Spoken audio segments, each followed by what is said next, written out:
quelques jours, j'étais sur internet et je suis tombé sur ça. Nardine Oumouk, comment ça va? Nardine Bébek, je vais pas très bien. Je pensais pas que c'était aussi simple, Lara. En voyant cette vidéo, je me suis dit, si ce mec il avait appris un tout petit peu l'arabe, eh ben on n'en serait pas là. Et pour ceux qui n'ont pas compris, ce qu'il a dit en arabe, c'était des insultes en fait. Donc je me suis dit, l'arabe est une langue très riche, pourquoi ne pas l'apprendre à l'école? Et après, j'ai allumé la télé. À la France, et pour s'intégrer à la France, il faut parler français. Oui, mais c'est pas Alors la contradictoire, priorité, ça c'est le peut ne français pas- pour tout le monde. Bah, est-ce que nous, pourquoi à ce moment-là, ce serait pas eux qui créent des associations pour apprendre notre langue? Parce que je pense qu'il y a plus d'un monde au jour d'aujourd'hui qui ne parle pas le français. Comment est-ce qu'on contrôlera? Est-ce que ce sera une islamisation de l'éducation nationale? Quoi?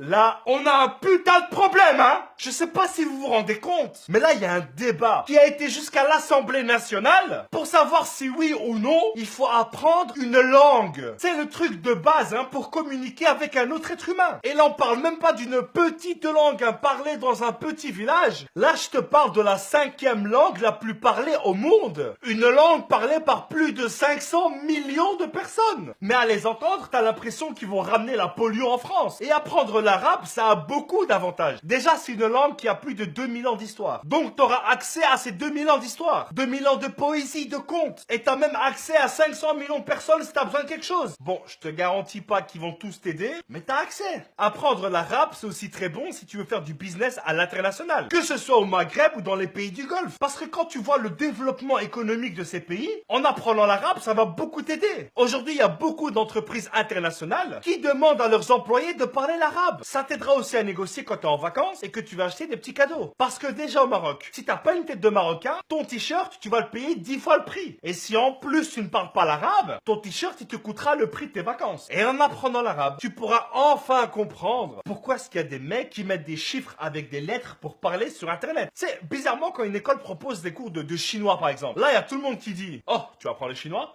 C'est une excellente chose pour le monde des affaires. Mais quand c'est l'arabe... Ah ça non! Ça va créer du sectarisme, du communautarisme, de l'islamisme. Et encore un mot en isme que j'ai oublié. Mais bordel, c'est toujours bon d'apprendre une langue, peu importe laquelle. À l'époque, quand il y a des mecs qui ont décidé d'apprendre l'allemand, ils se sont pas dit « Non, si on apprend l'allemand, on va devenir des nazis. » Mais vous êtes bêtes ou quoi? Et en apprenant l'arabe, t'apprends non seulement à écrire, mais en même temps à dessiner. Parce que la calligraphie arabe, elle est tellement belle que tout ce que tu écris, c'est beau. Regarde, je vais te montrer. Je vais écrire en arabe, gros imbécile. Regarde ça! Je t'insulte! Mais tu aimes ça parce que c'est beau! Aujourd'hui, en 2018, il y a encore des mecs qui pensent que apprendre l'arabe, c'est apprendre l'islam. Ce sont ces mêmes personnes qui pensent qu'en mettant un cochon devant un musulman, le musulman va fondre. Déjà, il faut arrêter de mélanger arabe et musulman parce que ça n'a rien à voir. Vous savez, on va être clair. Je vais vous dire un truc, histoire qu'on se mette tous d'accord une bonne fois pour toutes. 80% des musulmans de la planète sont asiatiques. Il y a que 20% qui sont arabes. Tu peux arrêter d'être con maintenant, s'il te plaît?